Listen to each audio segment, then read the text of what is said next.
Et le fameux code d'éthique a le dos large parce que dans un registre complètement opposé, vous avez peut-être vu à l'école des Perséides à Laval un article de Mélanie Marquis dans la presse du mardi 27 janvier.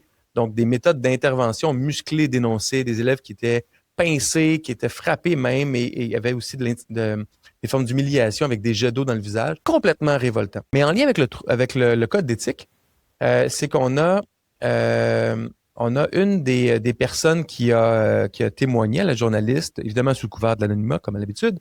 Le centre de service scolaire lui aurait rappelé qu'en vertu de son code d'éthique, il faut qu'elle se ferme la boîte.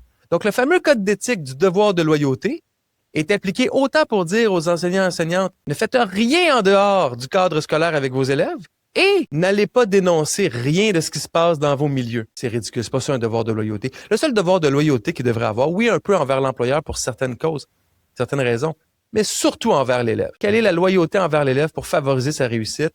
Je vois pas comment le code d'éthique peut prévenir des situations problématiques qui étaient présentes avant le code d'éthique, qui étaient déjà inacceptables en vertu de la loi, en vertu de la loi sur l'éducation, je m'excuse, la loi sur l'instruction publique, en vertu de la loi, du code criminel et en vertu des conventions collectives. Le code d'éthique est une façon de museler tout le monde et je pense que c'est une patate chaude pour les employeurs qui sont les centres de services scolaires et entre autres, et même les écoles privées.